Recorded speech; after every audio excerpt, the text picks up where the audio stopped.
Jambo Ministries, night and day, bringing hope and truth to every nation. The word of God is light. Psalm 119, 1-5.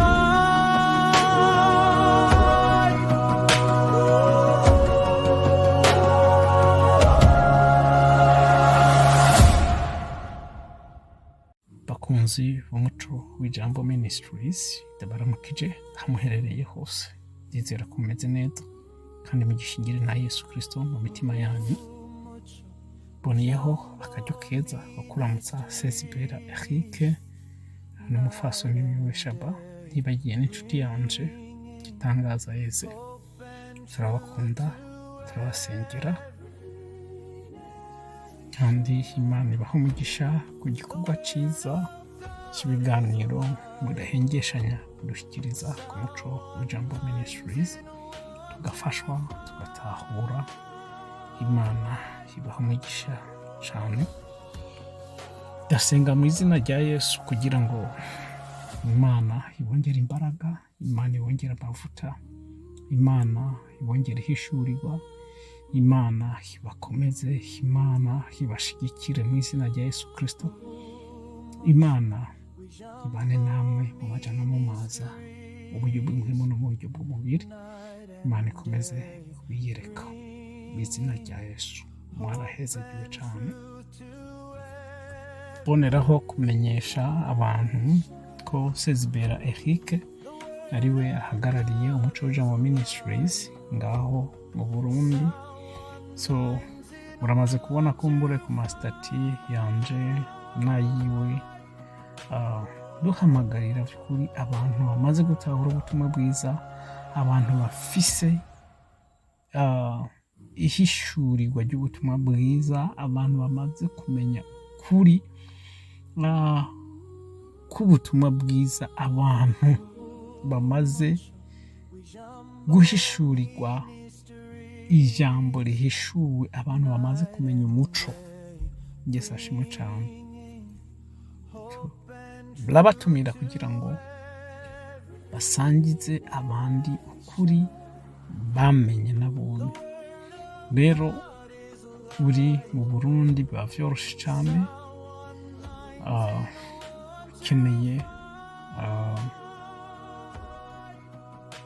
gushikiriza ubutumwa kumbura Imana yaguhaye, ari ntayo nziza ifasha abantu, ari ijambo rihishuwe wumva by'ukuri ko muhemu yarareka arakubwira ngo shikiriza, sangiza abantu iyi message. Ukaba warabuze aho bese uca kugira ushikiriza abantu ubutumwa, canke ufise ikibazo runaka bitewe n'idini urimo ariko warabuze inyishu, agira ngo ngusabe dushikire, twandikire.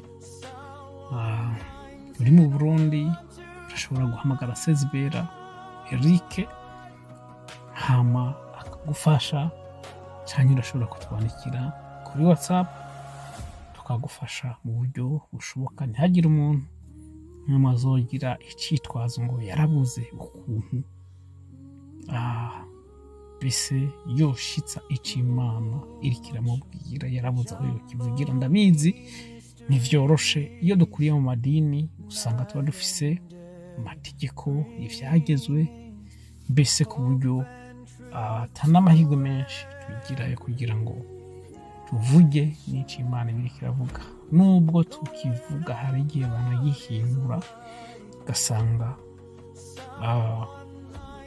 tukibwiye abarongozi bo bagisiguye n'ukundi. Ivyo n'ibintu vyambaye ko kenshi cane, nkabwira umurongozi ntavuze izina ati Imana yambwiye iki n'iki, ariko bakabihindura. Nanje ndi umupeti mu vy'impwemu nkavuga ati aho kweri urambeshe. So ivyo rero turabizi. Shima Imana yo mu ijuru yashyizeho umuco w'ijambo Ministries kugira ngo abantu bamenye ukuri. Yesu yaravuze neza ngo muzomenya ukuri hama mubone kwidegemvya. Nta kindi na kimwe gishobora kuduha umwidegemvyo uretse ukuri konyene. Yesu yaravuze ngo ubu umwana yagize uwidegemvya azoba uwidegemvya nyakuri. Yesu nashimwe cane. Rero urakeneye kwidegemvya mu kwizera, urakeneye kwidegemvya mu kumenya ukuri. Umwidegemvyo tuvuga si ukuvuga ngo ube wibera mu vyaha canke wibera umupagani, no, ariko kumenya ukuri kw'ijambo ry'Imana, kumenya umuco w'ijambo ry'Imana ico rivuga, yishurirwa ry'Imana. Yesu ashimwe. Mboneyeho no kuramutsa abarundi n'abarundikazi muri rusangi, hamuhereye hose abari mu gihugu c'Uburundi canke mu mahanga.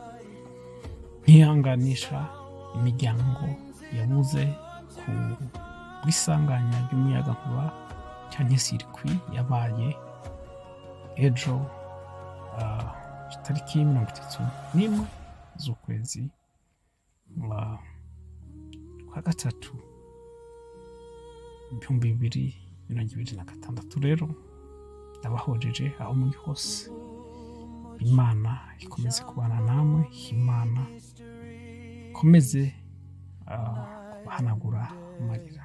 Ndabizi muriko muraca mu bihe bitoroshe, ariko Imana iri kumwe namwe, Imana irabakunda. Yesu ashimwe cane. Uyu munsi ico tugomba tuganireko n'akabazo kavuga ngo ubu Yesu yoza wogenda. Yesu ashimwe cane. Ubu Yesu yoza aka kanya uri kurumviriza iyi audio canke ubu butumwa, ubu Yesu Kristo yoza, wewe wotaha. Yesu ashimwe cane. Ubu Yesu yoza, urumva neza yuko yokubwira ati ingo mwana wanje canke umukozi mwiza w'umwizigirwa.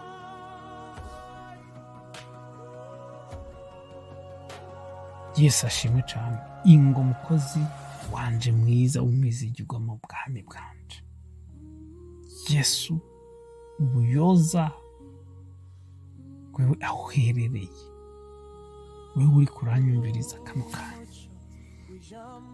Uraba umutima wawe, uraba ubuzima bwawe, uraba ukwizera kwawe.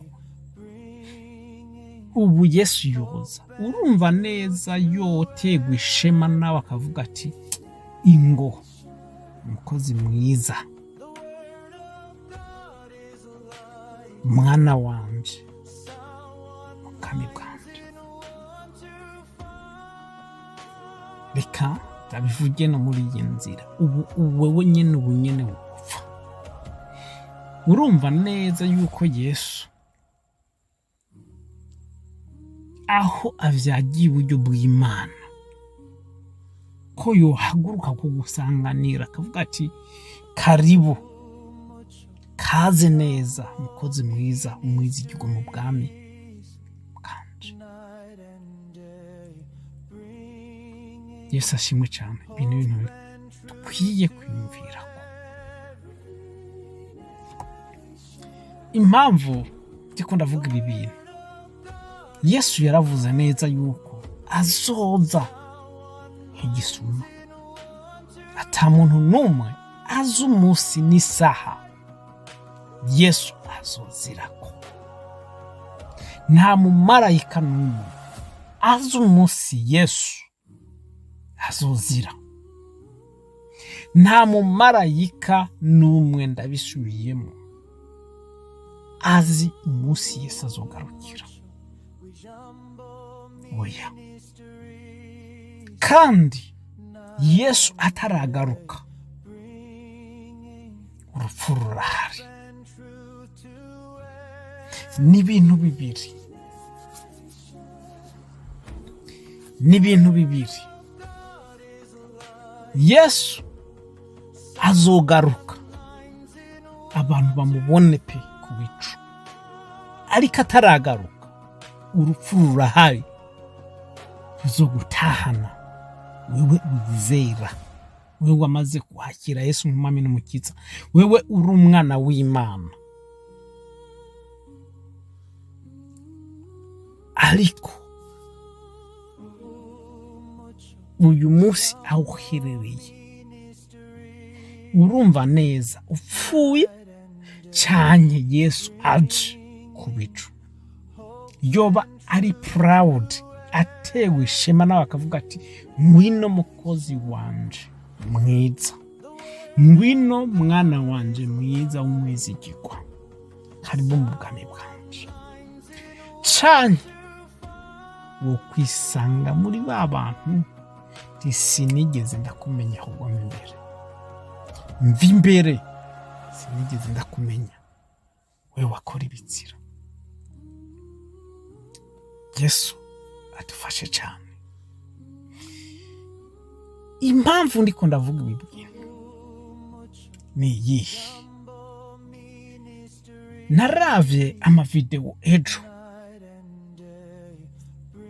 mbona ukuntu isi yose yahangayitse kubera Burundi, kubera iyo aksida cyangwa iyo sirikwi gusa yabaye aho hantu babikwa, aho hantu habikwa ibigwanisho bigaturika. Abantu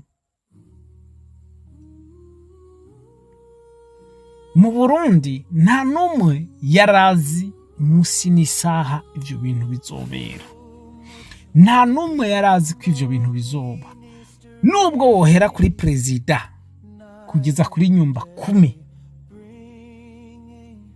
nta muntu numwe yarazi yuko ejo amasaha ivyo bintu vyaturikiye cyangwa ivyo bigwanisho vyaturikiye ko bizoturika. Nta muntu numwe yarabizi, nta numwe yari yiteguye yuko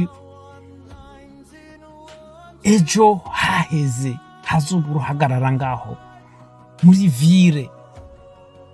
Abantu bavuye muhira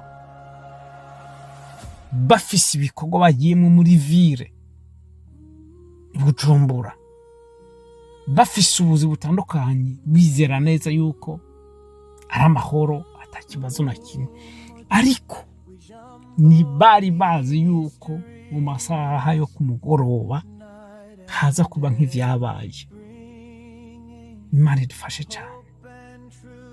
Ibi ku bantu bizera Imana ni ibintu bitwereka wavyanka wavyemera uko bijya vyabaye, niko no kugaruka k'umwana w'umuntu bizoba bimeze. Ejo iyo mpanuka itaraba, ababoregwa bariko baraboregwa aho nyine muri vire, ntitujana kure muri vire, kuko niho habonetse ku mavideo menshi uruja n'uruza rw'abantu benshi bariko bariruka baja mu makariti atandukanye, abafise amamodoka bakayata, abagenda n'amaguru bakagenda n'amaguru, ku buryo n'imodoka abantu bazita bakiruka n'amaguru. Muri vire hari abantu bari mu kaburekwe, muri vire hari abantu bariko baranwa binezereza, muri vire hari abantu bari mu busambanyi, muri vire hari abantu bari mu busuma, muri vire hari abantu bari mu migambi itandukanye bariko barapanga yo gukora. Ariko ivyo ntibigeze bibaza yuko ivyo bintu bishobora gushika, yuko amabombe, amarokete n'ibindi bishobora guturagurika bigahitana abantu ngaho. Kandi icyo nagutangaza muri abo bose bari bafise iyo migambi hari abahitanwe navyo. Imana idufashe cyane. Ibi vyabaye ni ibintu sasa ku bantu bizera n'abatarizera Imana bikwiye kukwereka yuko vy'ukuri no kugaruka k'umwana w'Imana Yesu Kristo kuzotangaza benshi, kuzotungura abantu benshi, izoba ari surprise bitandukanye. Bimwe utibaza uyu munsi urumva ubutumwa bwiza urabwira ati ihane va mu vyaha, ihane, Yesu aragukeneye, Yesu aragukunda, Yesu yaragupfiriye, Yesu yamenya amaraso ku musaraba kubera wowe. Uyu munsi ariko ukagunda izosi, ariko hari umunsi bizoba ivyo wabonye ejo aho Bujumbura ni bito cane, ni bito cane cyane cyane, kuko abantu bazorondera iyo bahungira ntibahabona. Hari umuntu yambwiye, mugenzi wanje ambwiye ati burya abantu bavyibushe nibo bazi kwiruka kuruta n'abantu batavyibushe. Ubonye baba mama bo mu Buyenzi ukuntu biruka, ubonye ukuntu biruka bamwe bavyibushe bahaza imisosi, nko kwemera ko ari baba mama bavyibushe. Imana idufashe cyane. Yes, barirutse bararose iyo bahungira, ariko umuntu adafise Kristo nta buhungiro afise. No muri abo birutse bagahunga bakava muri ville, ivyo bisasu hari abantu vyahitanye bakiri no mu nzira. Imana idufashe cyane. Turi mu misi ya nyuma, turi mu misi y'iherezo. Umuntu atakwiye kwishimikiriza ivy'iyisi, ahubwo twirate ivy'ijuru, kuko twebwe abana b'Imana, twebwe abamaze kwizera Yesu ntiturabi'iyisi. Sezibera yarabivuze neza ngo nimba utari mu ijuru uyu munsi ukiri ngaha kuri iyi si, umenye yuko atani ijuru ufise, ntajya ufise, kuko twebwe turi muri Kristo. Kristo ari muri twebwe. Uyu munsi Kristo ntari ngaha kuri iyi si nko muri cya gihe yasangira imikate, yasangira ivyo kurya, yasangira amazi n'ibindi, agafata isafari ari kumwe n'aba Petero. Oya, ariko Kristo uyu munsi ari kumwe natwe mu buryo bw'impwemu, kandi yicaye mu buryo bw'Imana. Rero ahari turi kumwe nawe mu buryo bw'impwemu, apana mu buryo buboneka nk'uko ari kumwe n'aba Petero, no, ariko mu buryo bw'impwemu. Yesu ashimwe cyane. Bivuze yuko twebwe abamwizera tumaze kugira ubugingo. Iyi si nubwo tuyirimwo, turi ngaha nk'abantu bagenda gusa kugira ngo tube umuco, abantu bamenye umuco, bamenye ukuri, nta kindi, niyo mission yacu.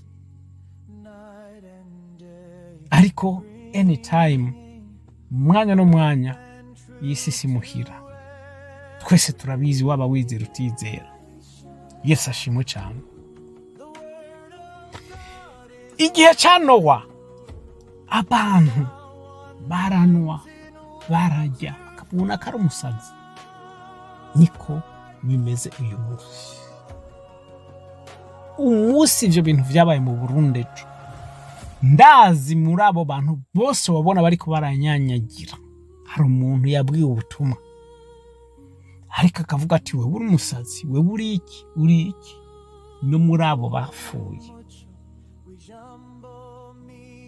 benshi babwiye ubutumwa, akora bati wewe uri umusazi, uravye imigambi yari afise, uravye imipango yari yapanze, ntiwovyizera. mu gihe ca Nowa abantu barabwirwa bakanga kumva ariko umunsi batazi imvura yamanutse hakurya ibisasu vyaturitse mu ata muntu n'umwe azi sirikwi ngo ni sangapi iza kuza ifate idomeke ibisasu bihitana abantu, abakozi bo mu nzu, abanyamiryango, aba boss biwe ndetse n'abandi. Ariko isaha yarageze biraba ata muntu abizi. Ese Yesu yoza kano kanya urumva neza yuko wogenda?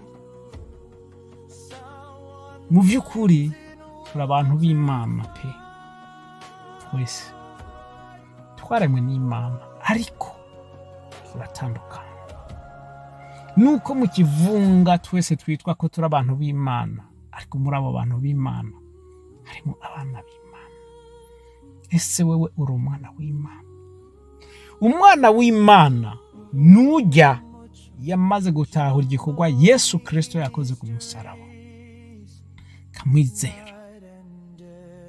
kamwizera akamwakira akamenya umwami n'umukiza ubugingo bwiwe, agafutwa mu gitabo c'urupfu akandikwa mu gitabo c'ubugingo.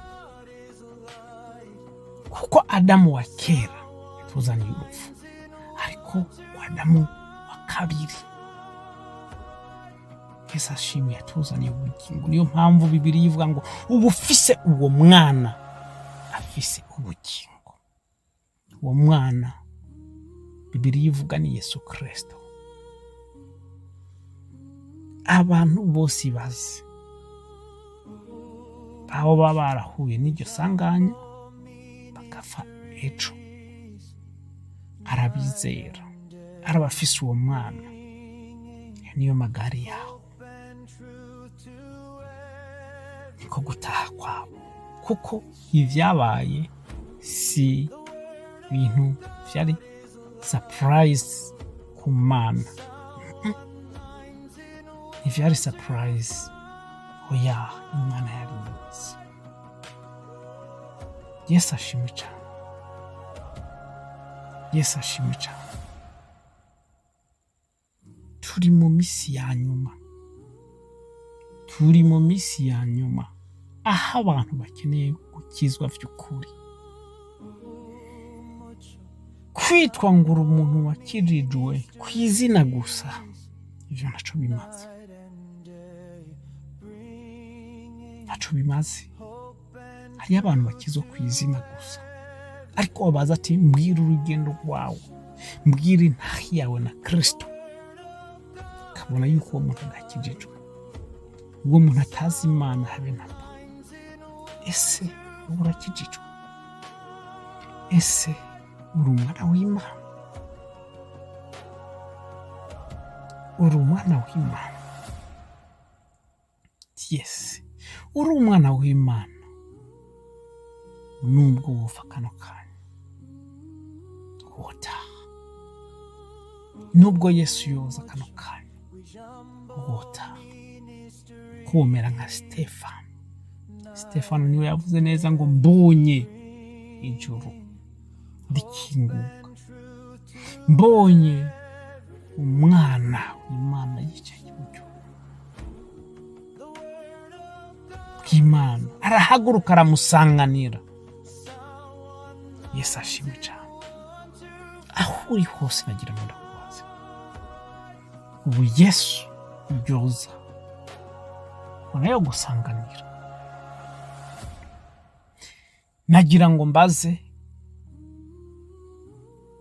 abavuga butumwa, abapastora, ababishop, abavugishwa, abarimu n'abandi bose bari mu murimo w'Imana. Uyu mwanya Kristo yoza akusanze uri kurigisha mwarimu, urabona Yesu yoko mu mashaka avuga ati well done mwana wanje, kurakora neza mwana wanje canke wakoze neza mwana wanje. Urabona yuko Yesu yobandaniriza inyigisho aho nyene uri kurigisha wewe muvuga butumwa uri kuravuga ubutumwa. Ubu Yesu yoza, urabona neza yuko afashe mikro yobandaniriza kuvuga ubutumwa ari kuravuga. Pastor, Bishop, murabona neza ubu Yesu aje mu rusengero murongoye murimwo, agafata mikro yobandanya gukora ivyo muriko murakora kano kanya. Imana idufashe cyane. Icyo ni ikibazo ukwiye kwibaza nawe ukishura, kuko biravuga neza yuko turi umunyu w'isi, kandi umunyu umaze guhera mu buryohe atacuba ukimaze, uretse yuko bawumena mu nzira, sino no kuwumena barawuta, abantu bakawuhonyora kubera icyo uburyohe wamaze kuvamo. Ese urashara umuco w'isi? Ese uburyohe buracakurimo? Abantu bakuriye kano kanya barashobora kumva uburyohe bw'umunyu w'Imana muri wowe. Yesu ashimwe cyane. Canke waramaze kuba ibikatsi bimwe vyo gutabwa. Yesu ashimwe cyane. Yesu ashimwe cyane. Nagira ngo saba abakozi b'Imana muri rusange, aho muri mwese fata akanya muyumve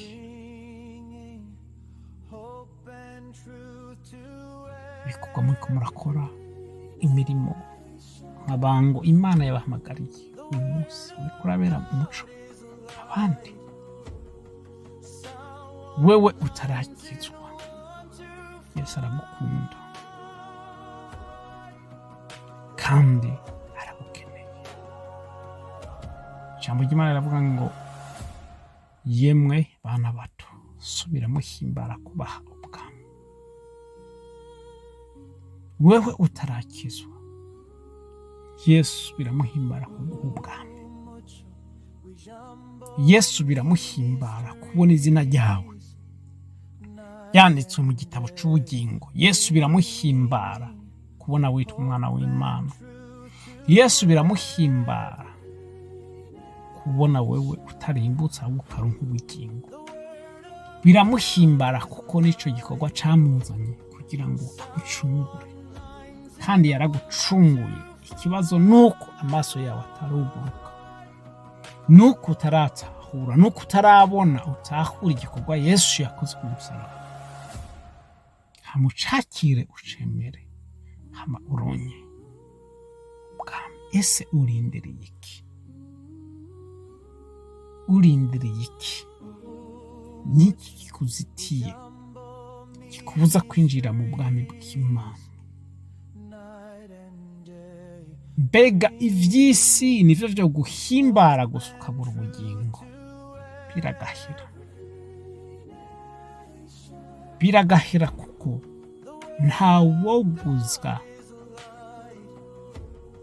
ntawoguza ubugingo budahera ivy'isi, kuko nabo bose tubona bavyirukamo barondera amazu, kwamamara, gutera imbere, imodoka, kuba abasitari, abantu bakomeye barabijamwo bagakorera eliminati, ariko mu nyuma bigahinduka bakicuza bagatangura kurondera ukuntu baja gukorera Imana bitagishoboka,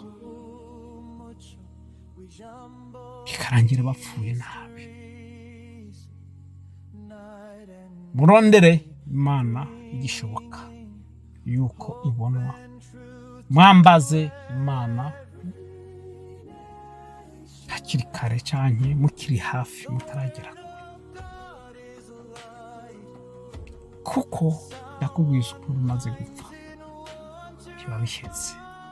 Ayo majambo bababesha upfuye baragusengera, ivyo ni binyoma. Ariko akamaro ayo majambo amaze ni ugufata mu mugongo umuryango bawabutse, nta kindi.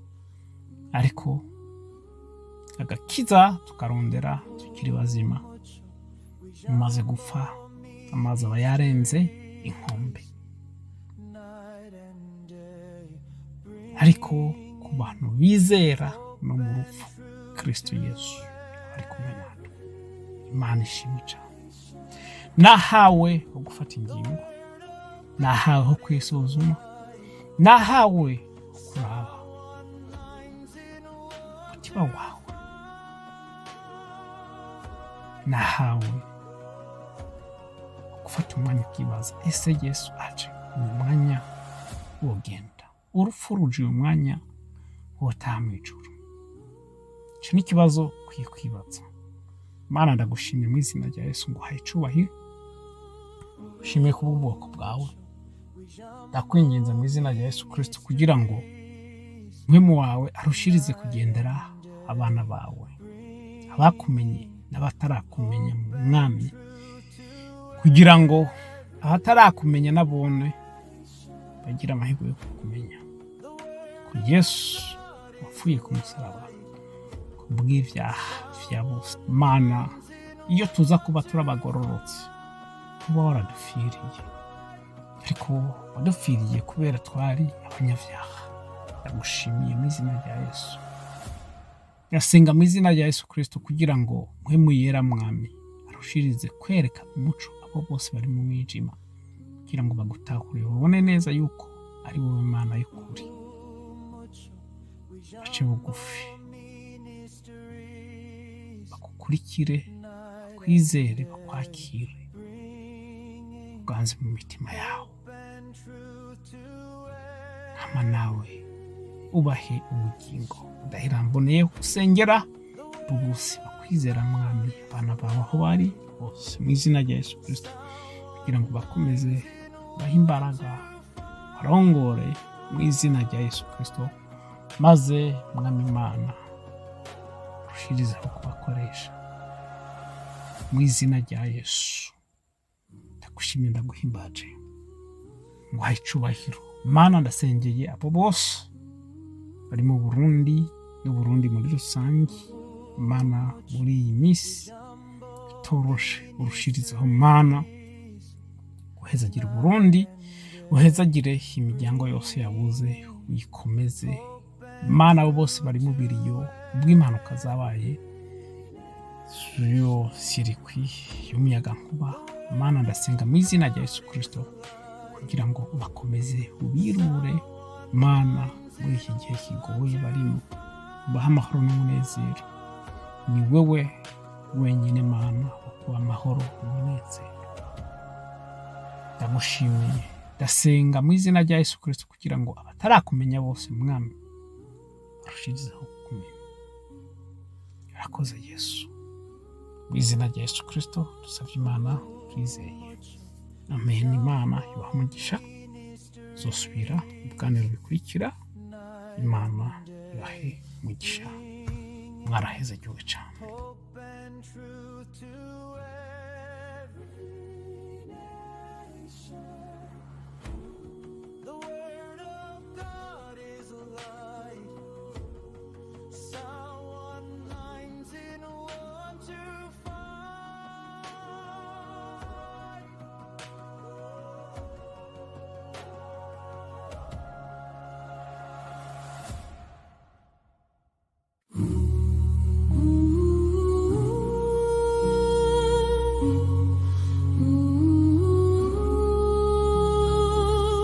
UMUCO, Ijambo Ministries,